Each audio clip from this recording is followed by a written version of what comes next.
Hey, everybody. Hello.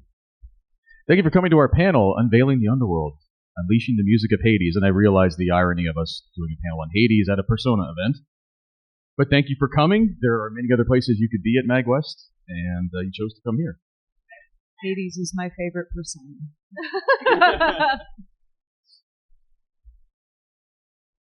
Okay, we'll do some quick introductions. I am kind of more of a facilitator of this. I mean, kind of the more musical geniuses are to my right. I am Mark Schimmelbusch. My artist name is Mahn. I am world's okayest guitar player. That was a shot of me playing with a band that I'm in at QuakeCon just a few months ago. Best cat mom. We have 3 cats. We fostered 6. All of them got adopted today. I'm really upset they all got adopted. We're staying with him for a wedding next weekend, and I was promised a room full of kittens. Oh, you gotta get more. No. It never stops. No. Exactly. There's always more. 1/3 of Premium Vintage. Okay, I swear that this panel is not going to be an infomercial about our bands, but I will talk about the band a little bit.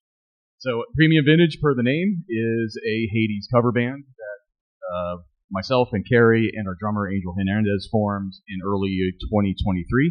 I consider Lacey to be like an extended member of the band because she did some guest vocals. You're going to get to hear some of this stuff during the panel. They can't keep you away. Exactly. Yeah, I mean, we're also just pulling you back in for more stuff. So we won't give away what that is yet, but keep your eyes and ears open. But the band was aptly named by Carrie. The idea came up to name the band after a boon from the game, and that's a Dionysus boon, and I thought that was perfect. And it almost makes us seem a little classy. You can make up your mind for yourself if you ever see us play. So we've done a couple shows this year.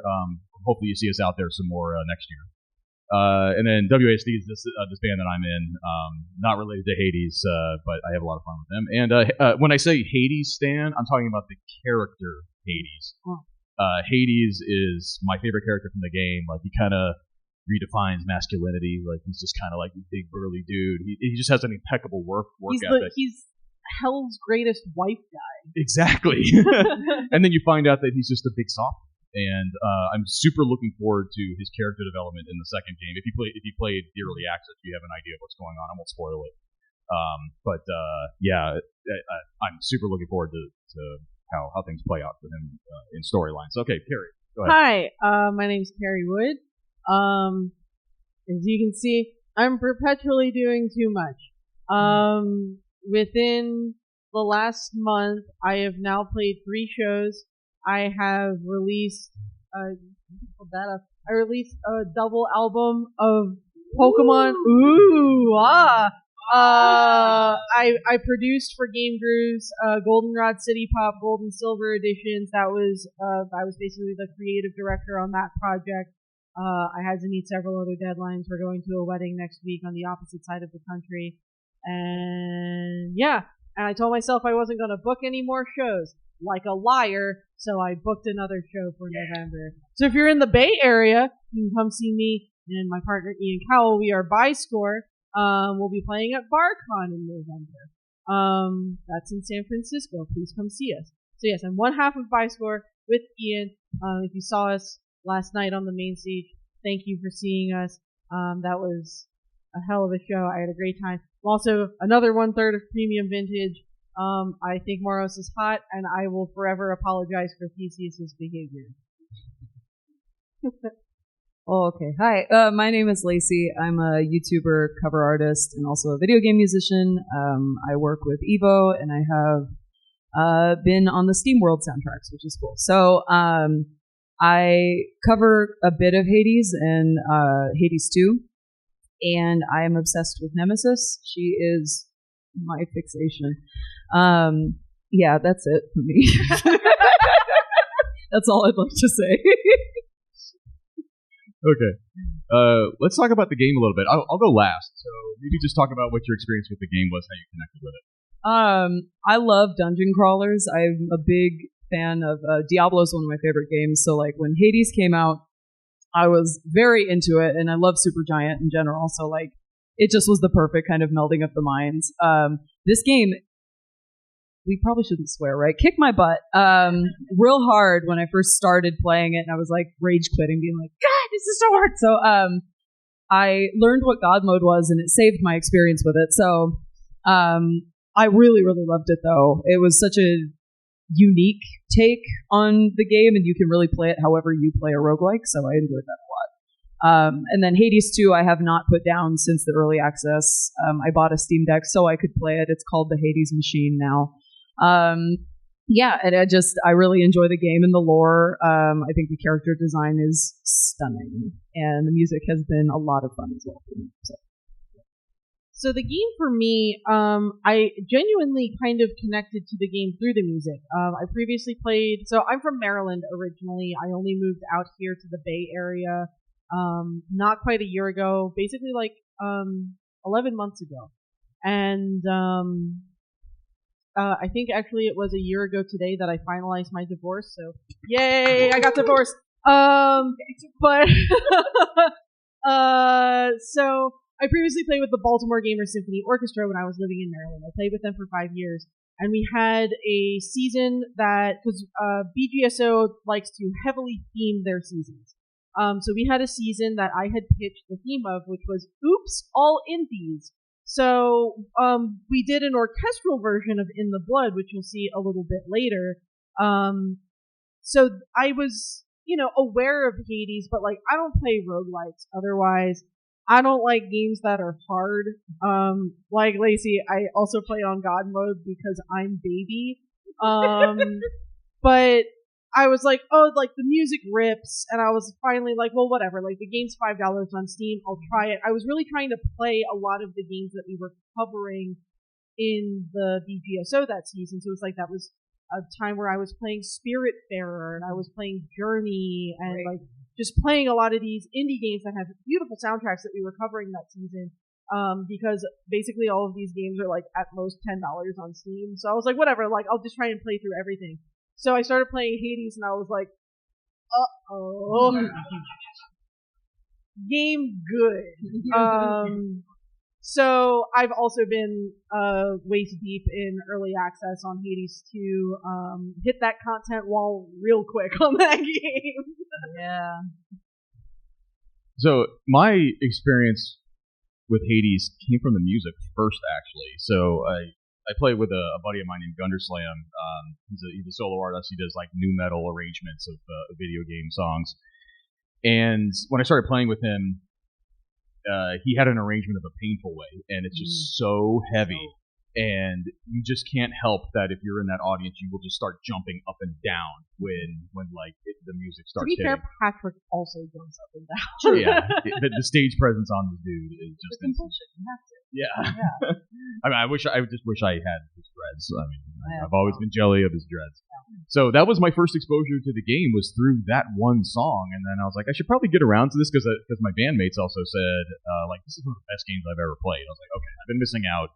And I didn't play Hades for the first time until maybe a year and a half ago. And I know the game's probably, I think it's 4 years old now. Like, it just turned 4.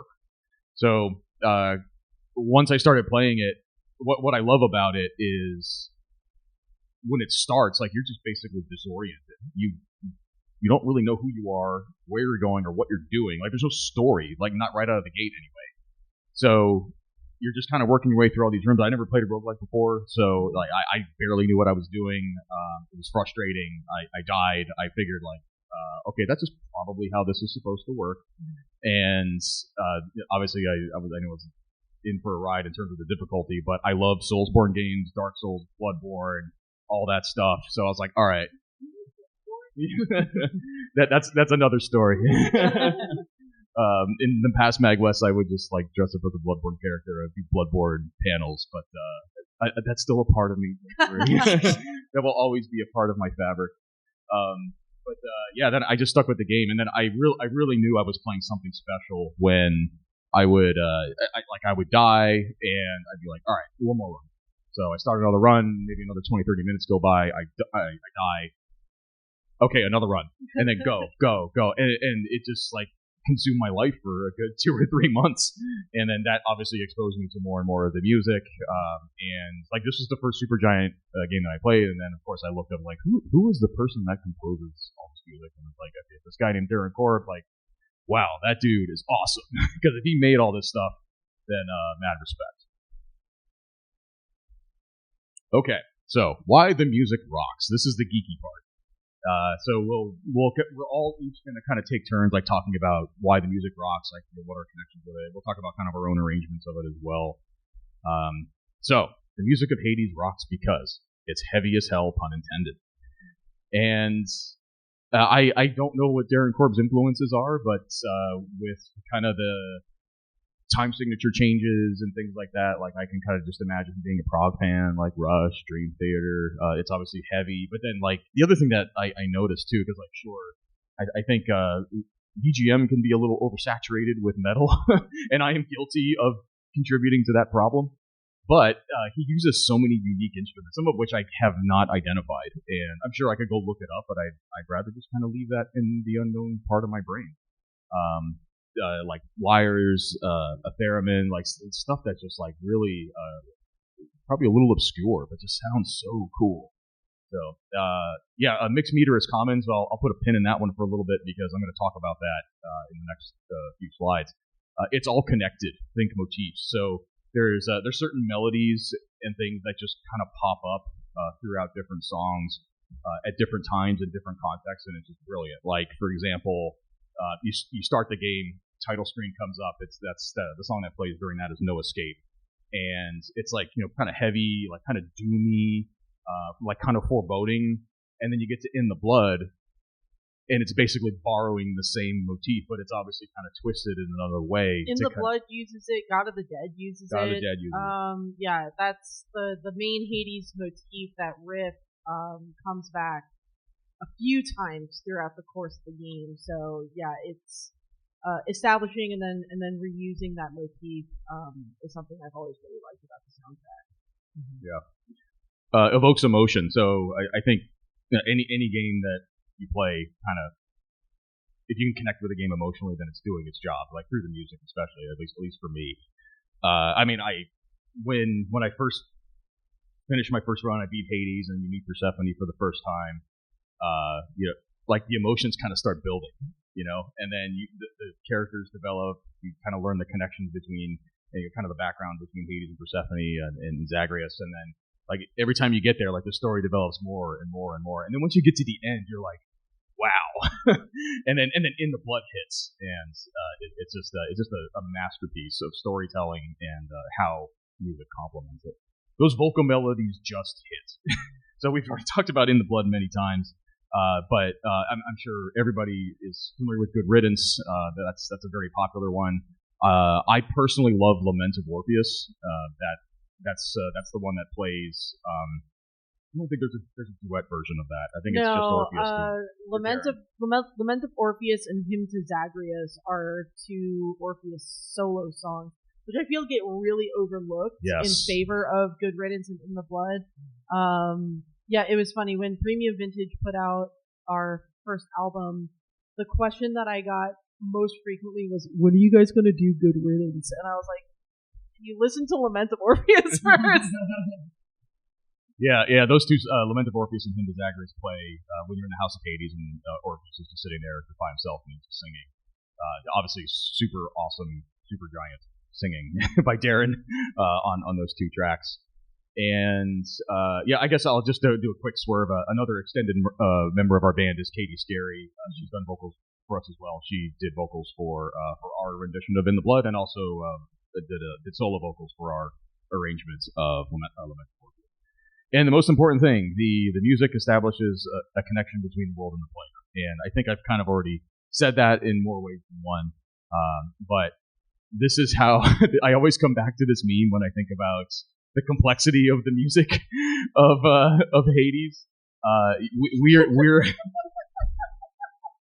We are going to dive a little deeper, and this meaning is going to come full circle. So I have a quick video on. So what this video is, it's about 30 seconds of the first mini boss fight when you play for the first time.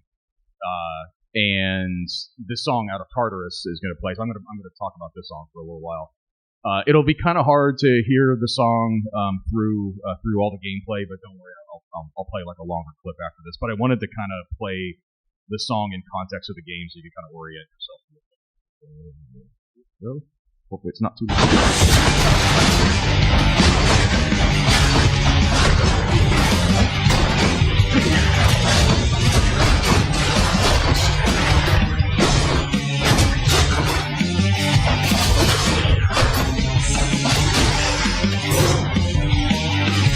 Enough. Olympus, I accept this message. Is that my gameplay footage or yours? I believe it's mine. Okay. Fun fact about the premium vintage visuals is all of the gameplay footage is stuff that we recorded ourselves. So when you see us getting our ass beat wholesale by certain bosses, that's literally Mark and I losing badly. Gamers. Yeah, and you can also tell by the weapons that we use. Like, Carrie has preferences for certain weapons. We can talk about that real quick. Oh yeah, I mean, it's more like the boons. I have a tendency to run the build with the Demeter crystal lasers, and I usually try to get the duo boon with Artemis so that they target faster. Mm-hmm. So you'll see if you ever come to a premium vintage live show, you will see me just like dropping those lasers and just trying to dodge the bosses and just trying to let the lasers do the work for me. Yeah, I'm partial to Ares boons, Ares and Athena, and I try to get the duo boon. I think it's called like Final Mercy. I think I'm getting the name wrong, but the duo boon that they have is it almost breaks the game. I stack Aphrodite. That's what I do. I think it's genuinely really funny that like we named our band after Dionysus boon, and neither of us really use Dionysus. Yeah, the premium vintage boon is not. I sometimes I like Trippy present. Shot. I like Trippy Shot. But outside of that, and literally the premium vintage boon itself, I don't really. I don't like that. Yeah, I think it just stacks. It just stacks items, which is not that great.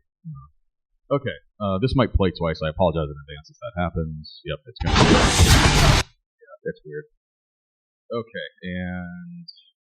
Okay, so let's talk about this song a little bit more. We're going to come back to it again, but as I just showed you, I say likely because that song doesn't always play the first time. It could be another one. But heavy prog gets the heart pumping. Obviously, there's a lot going on. If you've never, I'm assuming everybody in this room has played the game before, but if you haven't, like you obviously just got a taste of what it's like. It can be very fast paced. I mean that clip was like less than 30 seconds, so. In that time kind of a time frame, you're probably not really paying attention to music. You're trying not to die. So, but deceivingly complex, and you probably won't be paying attention to the nuances. So I'm going to spend some time talking about that in a little bit. Lots of time signature changes. So if you're a musician here, I'd like to feel I'm rhythmically minded, but can't read. I'm not looking forward to cracking this next week. I'm just gonna tell you. This song traumatized me, and I will tell you about my experience in Houston. Yeah, this is. I'm gonna say it's the most complex one on the entire soundtrack. Yes, it is. It is rough. I mildly suggested, I was like, this would be a really good song to open our set with, and nobody said anything. It's like I don't think they're too keen on doing this one. Yes, it's because I don't want to do it. Yeah. It's tough. Lots of time signature changes, making you question your prediction skills. Not only that, but there's certain hooks or the way certain riffs end that are just completely different. I'm going off a little bit of a tangent here, but I remember watching this video of Mike Portnoy, who's the drummer for Dream Theater, like super proggy band, and he was sat down to try to learn a Tool song, which was just all over. All right, Lacey knows exactly what I'm talking about. The song was Numa, which is very hard to follow. Great song, but very hard to follow. So he probably sat there for a solid 2 hours, like just trying to figure out like what the patterns were. And he said something like, like when we write songs for Dream Theater, like we do all these like weird things at the beginning, and then we'll come back to it later, and then we'll mess with it some more on the back end of the song. Like that's what this is, and you'll see it and hear it too. Just to sort of weigh in on how Out of Tartarus functions within the game itself, I think it's really important just to like go back to the first point there that like it plays likely during your first mini boss encounter, and it's a one that you're going to experience early on in the game, basically no matter what you're doing, unless you're like a pro speedrunner and you just like can beat the entire game on a fresh file in 8 minutes, in which case go fuck yourself. I can't do it. Mad respect, but also just like touch grass. In my experience in playing a lot of video games that have very prog-influenced soundtracks, and this particular game will come as no surprise to anybody who has met me before, Golden Sun. Motoi Sakuraba, I'm extremely normal about Golden Sun. Motoi Sakuraba has a lot of very heavy prog influences, and so a lot of the boss fights in that game take a lot from that and have these like crazy chromatic runs. The Doom Dragon theme is, I think, very similar to Out of Tartarus in terms of the frequency of time changes, and it's the feeling of putting the player kind of off center. So the music is making you feel like if you can't find the one easily, if you can't lock into the easy beat, it's going to make you second guess what you're doing in terms of the gameplay as well. And so that's something that I really like about video game music in particular, is like, you know, outside of the realm of prog, you're not really hearing that in popular music, but people love Out of Tartarus, and it's just a crazy song in terms of its structure and how those time signature changes come to play, because it's meant to keep the player on their toes. It's dark-sided. I'll show you my session file. It's up here. Yeah, I swear I didn't even look at your content, and I didn't want to because I wanted to explain it. Because I was looking at this, I was like, oh god. Yeah. All right, sets the tone for the rest of the game's bigger fights. To me, it's almost like the game builds to this crescendo until you eventually fight Hades and God of the Dead is playing, which is just a banger of a song. That's another one. Yeah. It's not as bad as this one, though. No. So yeah, we've gone on about the time changes. Guaranteed to drive. So when I say premium vintage edition, we have not released our rendition of this yet, but it's coming soon. We'll just leave it at that. Guaranteed to drive a drummer crazy. I believe in you. I'm doing it at Mark's house when we're staying with him for this wedding next weekend. It's worked before. It has. We're gonna get it done. Okay. Guaranteed to drive a drummer crazy. So I had mentioned our drummer Angel, who had to record his parts first, and this is how he described his experience. I'll read it out to you. It's probably too small, but some of the time signatures on this new stuff hurt my brain and had me all like. And he has this picture of Ren, Snoopy, and then below that, this is our buddy Rocky. He's also a drummer. We've done all of us have done collabs with him in some way, shape, or form over the years, and he just said can't relate. Sarcastically, we have mostly me. I have tortured him with songs like this. Well, some nonsense. Yeah, lots of nonsense. Yeah, I mean, I've had him play some of our for my solo. I can play some Bloodborne stuff live. He's like, "You ever play anything in 5/4?" He's like, "No." All right, you're gonna learn. Okay, so now we'll get to this. So this is Out of Tartarus, maybe about a minute and 20-second snippet of it, but with just the music, like no gameplay, so you can kind of just so you can actually hear it out of context. And then I think a panel that Carrie and I did last year and the year before, she was playing the Golden Sun song. She was like, "Mark, can you find the one in this song?" And it was torture. That was Doom Dragon. Yeah, it was Doom Dragon. So, whether you're musically minded or not, I will challenge you to find the one in this. But then the answer will be coming in the next.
Okay. That section is the easiest thing in the song.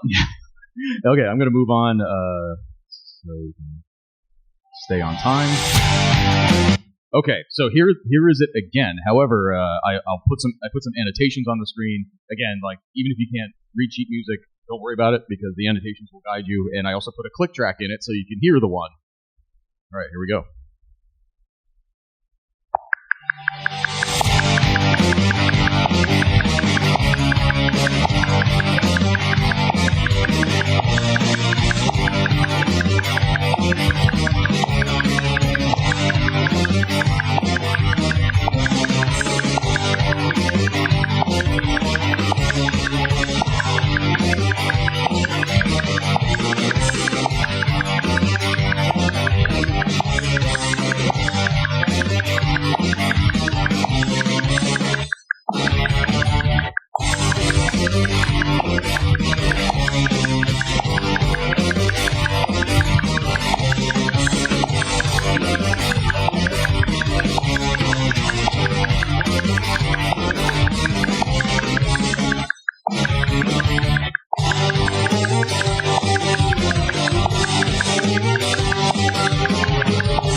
There's the easy part. It's 4-4. It's easy. We made it. We made it to 4-4. Yeah.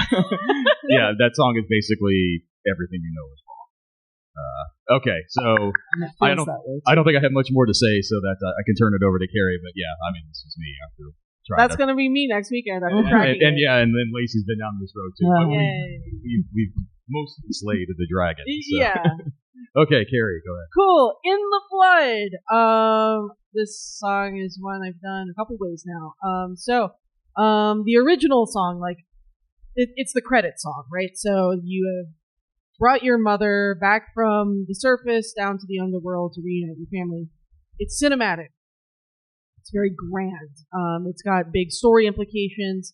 It's, lyrically, it's relating back to the storyline and your relationship with, between Zagreus and Hades and Persephone and what it means to be a family and all that stuff. So very straightforward. It's in 4/4 the whole way. Yay! We love it. But it's 77 BPM, which is a lot slower than many of the other tracks in the soundtrack. It's like, okay, cool, you did it. You can finally kind of exhale.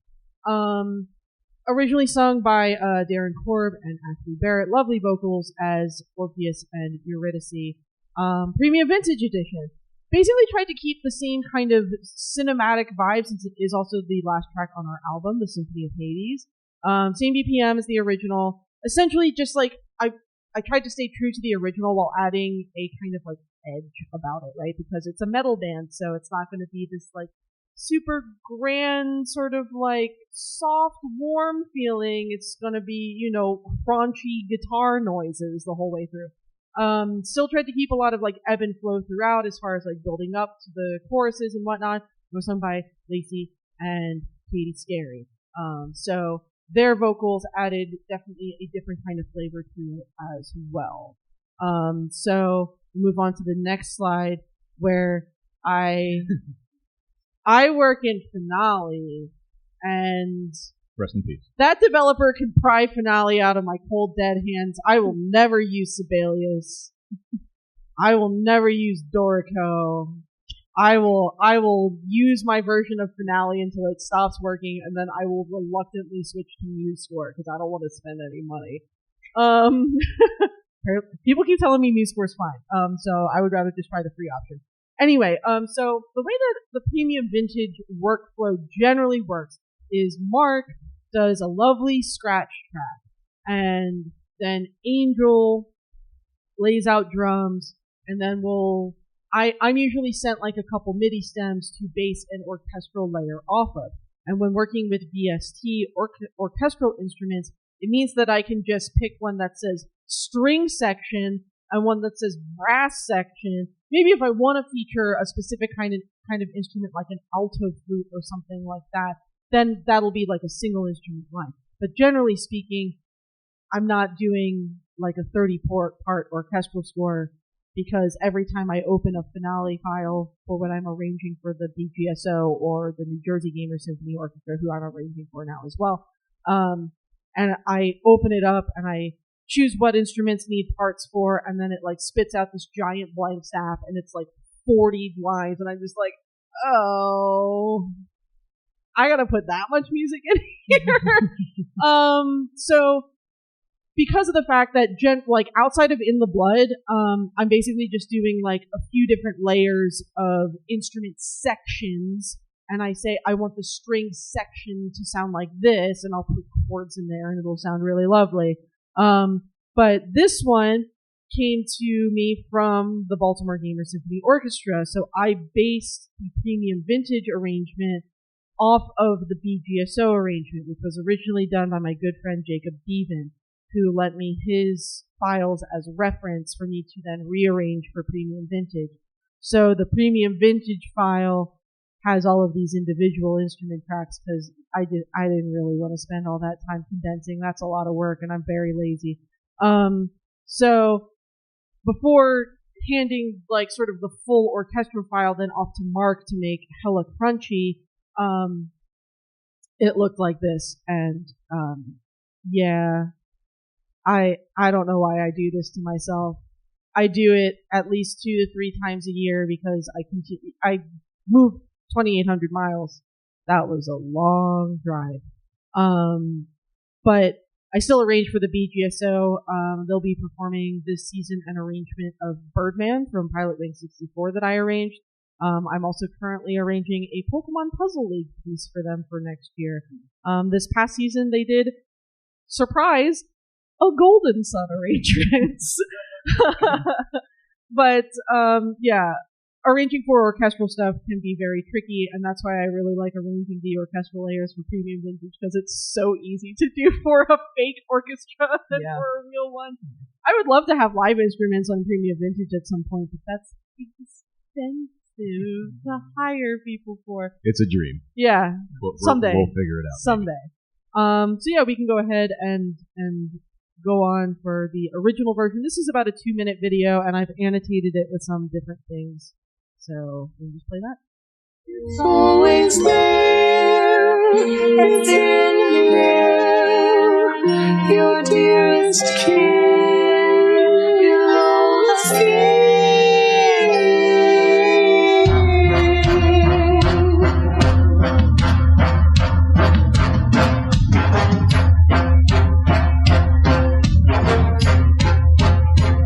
It's in the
So basically, a lot of subtle things done to the track to kind of emphasize parts that kind of otherwise existed in the background of the original. I have a tendency to do this a lot. I find I do this a lot with Byscore as well. I think both of our Paradise Killer tracks were involving me going, like, picking out some synth line that Barry had buried that I was like, that's cool, I want to hear that more, and then turning it into a lead guitar part, basically. I do that too. Yeah. So, yeah. So, I do it here, I do it all the time. So, yeah, sometimes, like, subtle differences can turn something that was otherwise just sort of this really grand orchestral piece into something that is, like, truly kind of metal, basically. Oh yeah, the one last thing I wanted to add, kind of like, I hope I can find it. It's always there.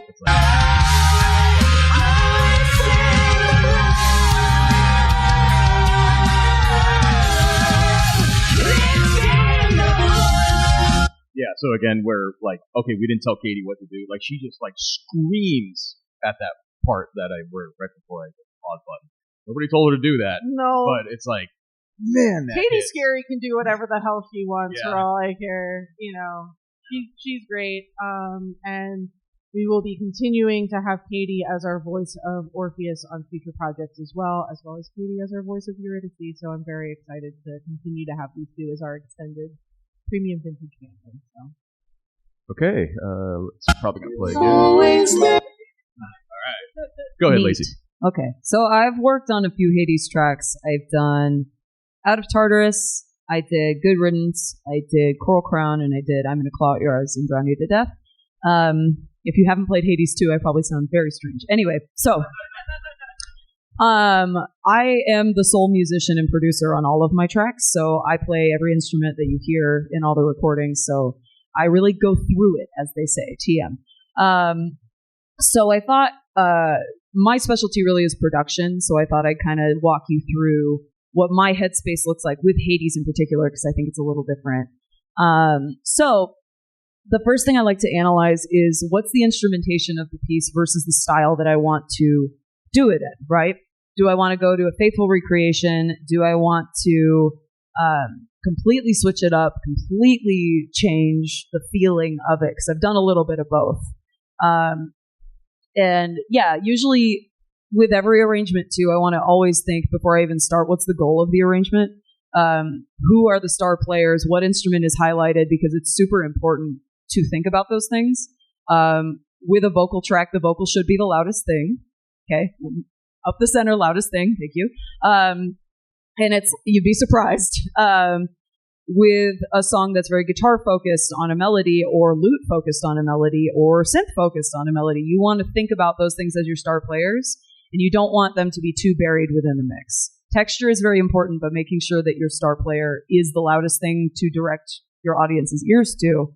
On a soundtrack as dense as this, it's very, very important. Second, are there any changes that we want to make? Do we want to write an instrumental section? Do we want to write a solo section? Do we want to have a form change? All of it's likely and possible. And definitely, it's always the question, can you improve upon perfection? Because this OST is amazing. And usually it's no, because Darren just popped off too hard. But, trying to add your own style and signature to something is always a fun challenge, I think. It's a good creative exercise in general. And this soundtrack's been a lot of fun to do that on. So then I started covering the soundtrack when it just came out. And there are no resources, period, at this time. So I learned all of Out of Tartarus by ear. And I cried a lot. And it was really challenging. I could not forget it if I tried. It was one of those I played over and over again just to get it right and just to feel out all the changes, because there are very specific changes within the original that I wanted to get right. And yeah, those meter changes were no joke. Writing those drum parts were no joke. So it was a lot to do. And then the fun stuff that I think is the ear candy, if you will. So a lot of things, I'll take assets from the game. I'll take hit sounds. I'll take screaming sounds. I've screamed on half of the Hades tracks that I've done just as an element when I'm creating a rise in tension for a big build-up section, I will literally just scream and have it be like a big release moment. And it's not the forefront, but you feel it. If it weren't there, you would definitely feel it. But that's something I really like to do, is throw in little sound effects from the game or something that really, like, I feel that punch in my chest. You know, it feels good. All right, so layers. These are two of my sessions. So the one on the left, I think, is out of Tartarus. I want you to see, if you are DAW literate, all those tempo changes at the top there. They're different than what Mark did, but that's okay, because again, I was learning this by ear by myself. And it's just kind of a good forefront to see how dense a lot of the instrumentation is. And some of the time, you'll see me dubbing other instruments with synths because I like the way that they sound. I'm a synth player, in case you didn't know. So I like to overdub a lot of orchestral instruments with synthesizers to kind of build them out a little more. We will take questions in a little bit. Thank you. And then on the right was my session file for Coral Crown, which is from Hades 2, which is very different in perspective, I would say, because the style of the music is a little different. And I'm going to talk about that too. But I like layers. I like layers, and I like panning, and I like to make things just feel big, because that's like what these soundtracks are, right? They're so, when you're going from orchestral to a solo performer, it's like, okay, I have now a new challenge of filling space and sound without doing too much. And that's a fine balance for sure. What is a wobble machine? What is a what? A wobble machine. A wobble machine? That is a dubstep synth that I have. And it goes wah, wah, wah, wah, wah, wah. That was a dumb question. All right. So I've shot 4 videos for Hades. Each one has been kind of fun to get creative with. I like to involve fire, and I like to involve water recently, just with the Scylla and the Siren songs. But it's been kind of a fun approach to creatively when I'm doing all of these, like, as I'm producing the song, I kind of get a vision in my head, like, oh, I want red lighting for this one, or I want green, I want blue, I want, like, bubbles, I want all this kind of stuff to just replicate the levels of which these songs appear. Yeah, so I mean, it's just kind of a little bit of a tribute to these characters and the songs and such. Okay. So I have covered Hades 2. I have plans to do more of it. I'm hoping Darren provides me a lot of things for this. I did get Ashley Barrett's blessing, which was very cool. So it's a very rock-focused OST so far, even more so than Hades 1. And it's from the get-go, and I think there are plot reasons for that, and I don't want to spoil anything because I totally respect if you're waiting for the full game to come out, so I'm not going to say anything about that. But one observation I definitely made playing through Hades is there's so much lute, odes, and like really cool exotic stringed instruments that Darren is using, and he is a big proponent of why I think Supergiant has had the cool OSTs, because he has an obsession with exotic instruments. Yeah, he uses a lot of world instruments. It's so sick. And that so goes sick. beyond Hades. That's Transistor, that's Bastion for sure. especially. Yeah. So it's cool. It's a very cool thing because his mind is so unique just in its perspective of instruments that he writes for. And it's a really fun challenge to interpret them just as a musician. And so with Hades 2, he just went right for the jugular right out the gate. So he wrote some of the sickest rock stuff just straight away, which has been really, really fun. There's a lot of vocal involvement. There's a lot of variety in vocal involvement immediately. He builds some awesome levels in which the motifs return. Of course they do. And the farther you progress in the level, the motifs become even more obvious and more present within the writing of each floor. And that makes my little heart sing so much. It's so good. And then my little hopes and dreams for Hades 2, because like I've mentioned, my Steam Deck and I have had many hours. I'm hoping for even more Scylla and the Siren songs. I want an album of just Scylla and the Siren songs because I love it so much. I also want to hear some really good contrasting delicate themes too, because I think what he did with In the Blood and what he did with Good Riddance definitely will have some sort of play in this soundtrack. I have a feeling, a gut feeling for it. And I'm curious what that dynamic's going to be. Like, is that, well, again, I'm not going to spoil anything, but that's for my theories. You can come to my TED Talk about that later. But I'm really hopeful that we'll get a really nice contrasting, acoustic feeling, soft feeling kind of piece for this game. And then obviously a killer ending theme would be sick. This game is really good.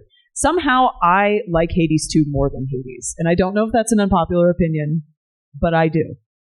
I'm just saying it. It's bold. It's like two different flavors of ice cream. Yeah. But this one I just I snapped into right away. Yeah. It wasn't even a learning curve. I was all in hour one, and that's cool because that hasn't happened for me in a long time with a game. Because even Hades, like I said, we had a journey. And I was fighting it so much at the time until I got into it, and then I was really into it. But this one just hook, line, and sinker from the get-go, which is good. Yeah, I definitely agree with you from a gameplay perspective. Yeah, it's snappy. It's great. Yeah. It's boom, boom. And once you get the mechanics down, it's incredibly good. Yeah, I think it's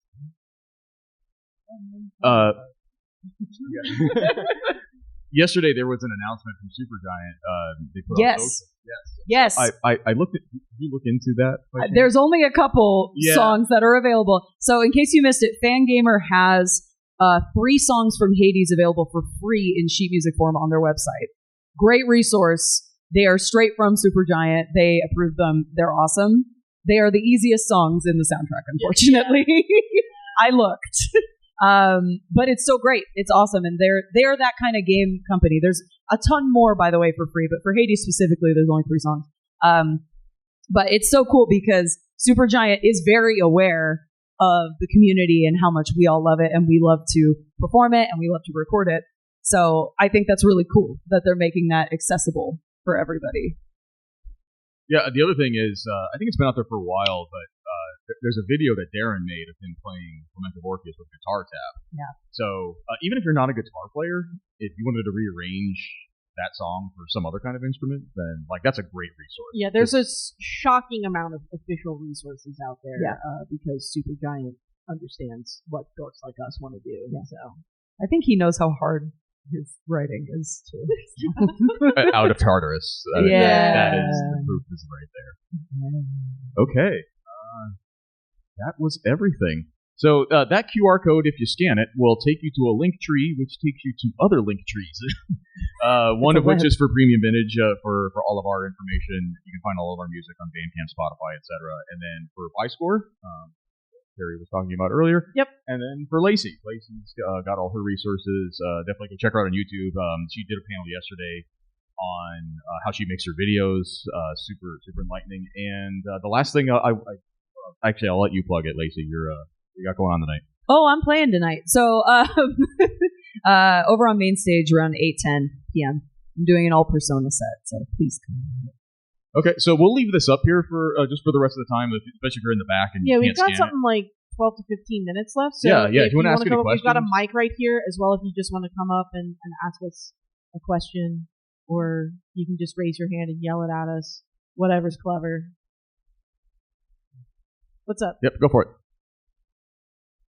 I like the axe. Axe too. I like I'm real unga bunga about the axe. The axe clicked for me in a way that none of the other weapons have. Since the patch, though, I've had to think about other weapons because the most recent patch made it a little slower, and that upsets me greatly because it was my go-to. So now I have to learn and adapt, which is unfortunate. I am ashamed to admit that I never used another weapon in Hades 2. I just used whatever I had in my at the beginning. And I managed to finish, I won't say exactly what I finished, but as far as you can go when you hit the content wall. I never changed weapons, so by default it's whatever you get at the beginning. Nothing wrong with that, too. Yeah, it felt right to you. Unga bunga all the things. Yeah. Yes, go ahead.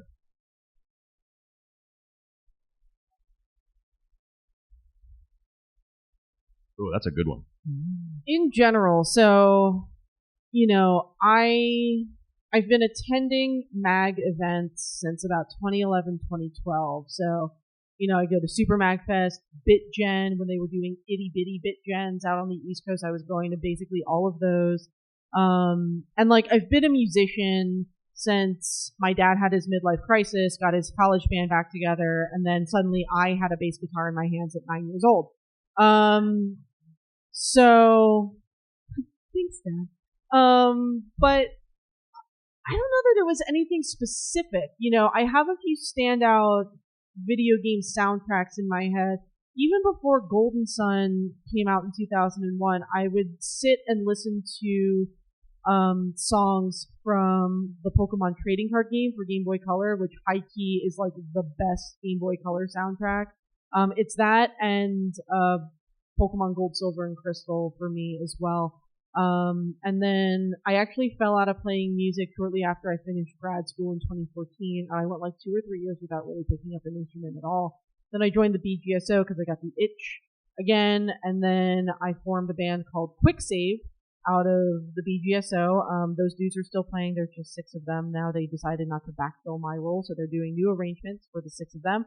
And then out of Quicksave, I was introduced to this much larger community, and then I got divorced. I met Ian. We formed Biscore, and then he wanted to do a thing. He said, "You should play bass," and I went, "Okay, I don't really listen to metal though." And now I listen to metal, and now I'm a metal man. And I'm here.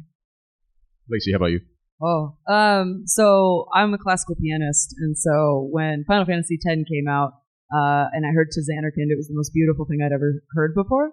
I have lots of Final Fantasy X tattoos because it's my everything. But yeah, it just kind of, I was always learning video game music, even as a kid, just whatever was on ichigo.net at the time, which was a fan site for anyone under the age of 30. But it was great because I just would print out whatever was up that week and I'd teach it to myself. And then I started a YouTube channel after going to college for music. And I wanted to just keep myself recording and making stuff. And when Super Mario Odyssey came out, I made a cover of Jump Up Superstar, and that took off in a way that I could not have expected. And then it kind of just became like, well, I like video games. Why don't I just specialize in that? And then that's how we got here. So I just never stopped making video game music. Yeah, for me, it would have been Metroid. I grew up on the NES. I heard the first time I ever heard a VGM group or artist was Mini Bosses. This would have been 2003, I think. And they had an arrangement of Crate's theme. I loved it. But then I feel like my life changed when I heard Metroid Metal. I heard it was by this group called Stemmage, and then I found out later it wasn't a group. It was just one guy. He did everything. And he's just wandering around here. He's here. He's just such a nice guy. But I mean, to me, he's like the Godfather. So I mean, that Metroid Metal like really got me into like doing this. But then there was like a long time where I didn't really think about doing my own stuff. I mean, I did my first arrangement in 2017, so that was a good, probably 12, 13 year gap before I heard something that I loved, and then I actually tried to do something. So, thank you for the question. Any other questions? We still have some time. Yes.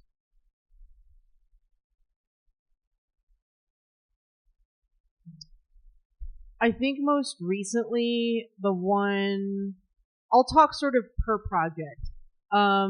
With Biscore, I think my most recent favorite one, we did a cover of Go-Go Style from Paradise Killer.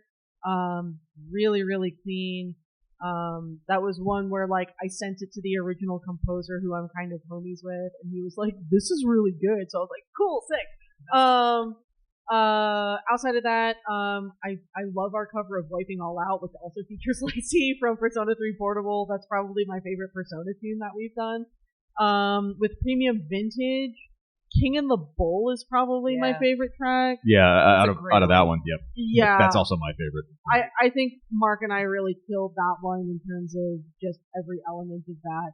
And then with my orchestral arranging, I really enjoyed doing, I did a Final Fantasy IV arrangement that was Golbez's theme into the Zeramis battle, and not only did that have full orchestra, but I also wrote a choir part for that as well, with original lyrics that were all written in Latin, and were basically just like roughly translating like the story of like Zeramis and Golbez and Cecil from that game. So that was a lot of fun. Oh, mine is one I just did recently with my friend Family Jewels. It was Full Moon, Full Life, which is the opening from Persona 3 Reload. And that was fun because I had told Jules, I was like, I have a song that I want you to interpret. And I didn't want him to rap because I was scared for what that was going to be. So I was like, I really want this to be heavy. Like, I want you to kind of like, because I'd heard he and I worked together on like a few songs over the years, and like, I loved what he did with like a lot of Guilty Gear stuff and a lot of like Metal Gear Solid stuff. And I was like, I want you to kind of like take it in like a rough kind of metal direction. And he just nailed it. And I was so happy with it. And that's an arrangement that, to share a quick anecdote about it, that game came out at a time when I had lost so much in my life and was grieving and was dealing with a lot. In Persona 3 Reload, the ending of that game is so emotional. If you know, you know. And like, that was a game where when I was done crying from beating the game, I went in and I recorded all of those vocals in one session.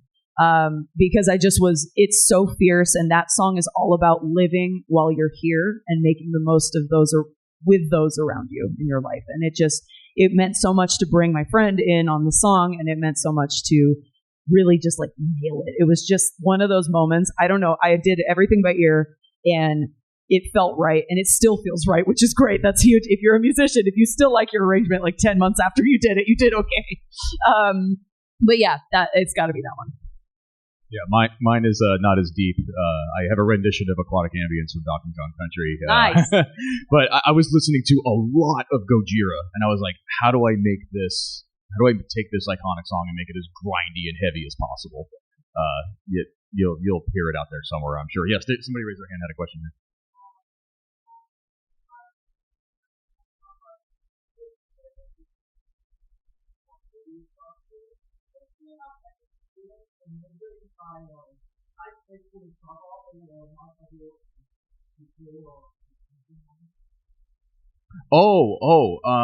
Yeah, that track. Oh, so just for context, I don't know where the Unseen Ones is used in the context of the game, but it's basically God of the Dead with just crazy guitar solos. Yeah, it's insane.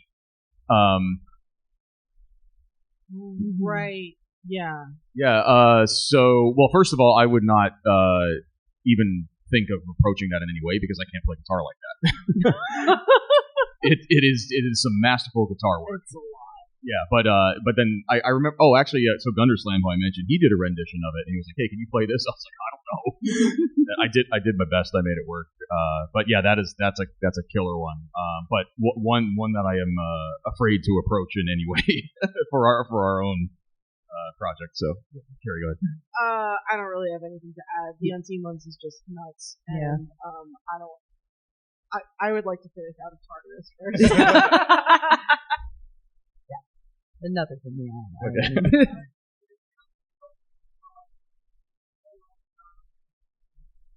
Yeah. Yep. Mm-hmm.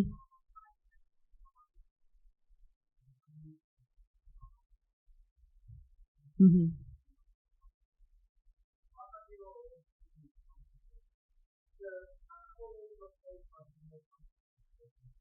Mm-hmm. Mm-hmm. Nice. Yeah.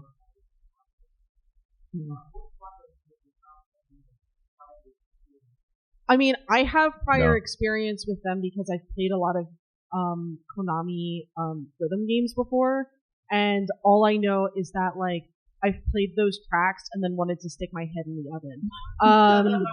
So I have nothing but like mad respect for those dudes. They have extremely complex approaches to music, and I think what they bring to the table in terms of BGM composing is really unique and really special. Like a lot of the stuff that goes on at Konami, and especially within the Bemani rhythm games division, I used to be so good at 2DX, you guys don't even know. I was like, I had a custom controller, I was really good at it, and then I stopped playing for like 5 minutes, and it's just completely lost.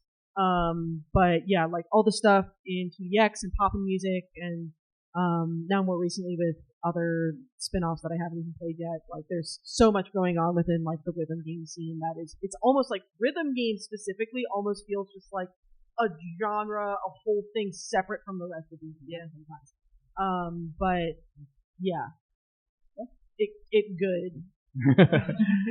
But also it's hard. Yeah. Okay, we are at time. But thank you so much for coming. Like I said, you could have gone anywhere, and you chose to spend your time with us.